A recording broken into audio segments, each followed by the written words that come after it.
رسول اللہ صلی اللہ علیہ وآلہ وسلم نے ارشاد فرمایا، ایمان کی 70 سے زائد شاخیں ہیں، ان میں سب سے بہتر لا الہ الا اللہ اور سب سے کمتر راستے سے تکلیف دہ چیز ہٹانا ہے، اور حیا شرم بھی ایمان کی ایک شاخ ہے۔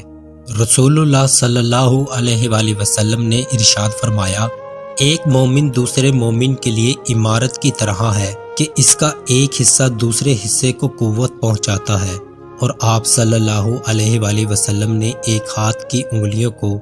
دوسرے ہاتھ کی انگلیوں میں داخل کیا۔ رسول اللہ صلی اللہ علیہ وآلہ وسلم نے ارشاد فرمایا، تمہارا رب فرماتا ہے، ہر نیکی کا بدلہ 10 گناہ سے لے کر 700 گناہ تک ہے، اور روزہ میرے لیے ہے اور میں ہی اس کا بدلہ دوں گا۔ رسول اللہ صلی اللہ علیہ وآلہ وسلم نے ارشاد فرمایا، بے شک بیماری کے ذریعے اللہ تعالیٰ مسلمان بندے کے گناہوں کو ایسے ہی دور کر دیتا ہے جیسے آگ سونے اور چاندی کے میل کو دور کر دیتی ہے۔ حضور صلی اللہ علیہ وآلہ وسلم نے ارشاد فرمایا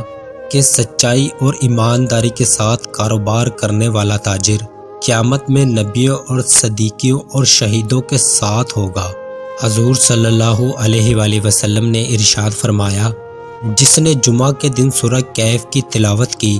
اللہ تعالیٰ اس کے لیے 2 جمعوں کے درمیان نور روشن فرما دیتا ہے۔ ایک صحابی نے پوچھا کہ یا رسول اللہ صلی اللہ علیہ وآلہ وسلم،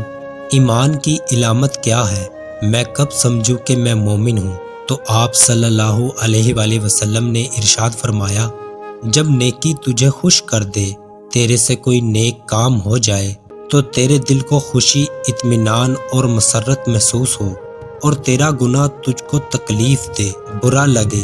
تو تب تو کامل ایمان والا ہے۔